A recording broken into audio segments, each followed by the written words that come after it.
You ever have one of those nights where everything feels normal? The street lights hum, the city breathes, and the only sound you can hear is the steady rhythm of your own steps. I used to take walks like that, late at night, when the world had quieted down and I could think. It was harmless, it was routine. Until the night the smiling man changed everything. I had lived in that part of the city for a few months. It was the sort of place with a police presence that made you feel safer than most. Parks with lights, patrol cars that passed by every so often. Still, I liked the solitude of my late night walks. The air felt cleaner then.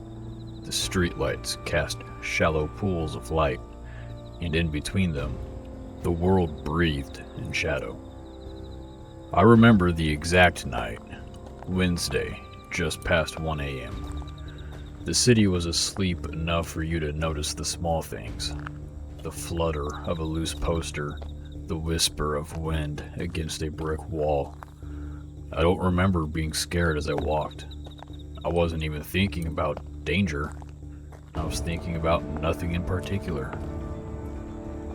He appeared in my path, like any other pedestrian might, just a shape moving under a streetlight.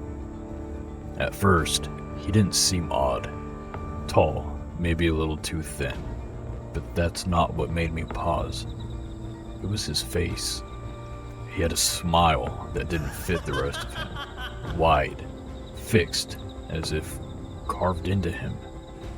He was smiling at the sky, not at me, not at anything, just smiling.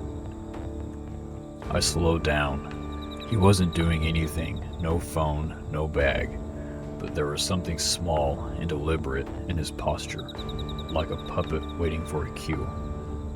For no particular reason, I watched him as I walked past.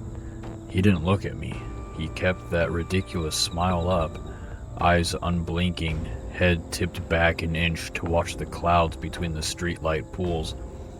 By the time I was a few dozen feet past him, I felt that prickle, that subtle crawl of unease that tells you something is off. Then I glanced back. He was gone from where he'd been standing. For a second, I felt relieved, until I saw him again, across the street, crouched low by a dark stretch of sidewalk, facing me. He had moved fast. I hadn't heard him.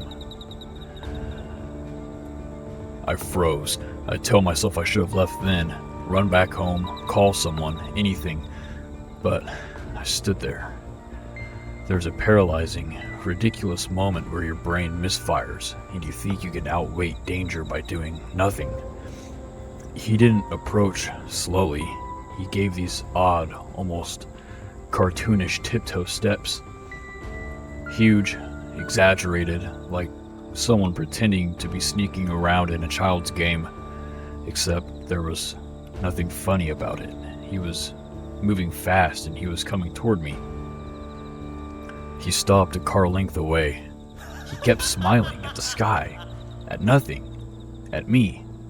I tried to find words, something bold. My mouth betrayed me, and I managed only a whimper. If you've ever heard fear in your own voice, you know what I mean. Sharp, small, and wet. I was convinced the sound of it would draw him closer. It didn't. He didn't react. He watched me like a predator sizing up prey. Time stretched. Then, slower than a shadow, he turned away and walked off, dance stepping, almost rhythmic. For a beat, I wanted to laugh at how unreal it was. I watched until he was a dim shape near the curb. Then, with the stupidest relief, I turned back to walk home. And that's when I realized he was behind me again. Not where I'd seen him fade away. Behind me, running, faster than he should have been able to move. I ran, not elegantly, not heroically, just ran. I let my legs do what they had to do. I kept glancing back and hated every glance. For the longest time, the darkness behind me held nothing. Then, sometimes the light suggestion of movement in the distance. Then nothing again. By the time I hit a better lit street with a few cars passing, nothing was there. He had vanished. I lived in that neighborhood for months after. I stopped taking those night walks. You think time heals little terrors like that, stops your heart from hitching every time you hear a noise. For me, it left something else, something quieter than fear. The knowledge that some things in the dark have no rational explanation. He hadn't been drunk. He hadn't been joking. He had looked insane. Not in the way illness sometimes looks, but in the way people look when they are very far from any ordinary map of behavior. People asked if I reported it. I didn't. Not that week. I told myself the patrols would have found nothing. What would I say? There was a smiling man who danced toward me in the night.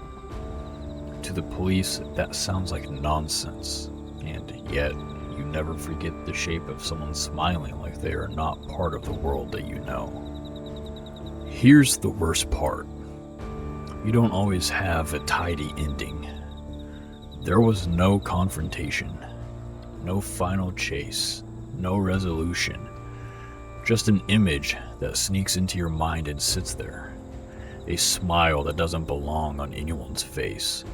A speed that doesn't match the body. A presence that shouldn't be able to be both so still and so impossibly quick.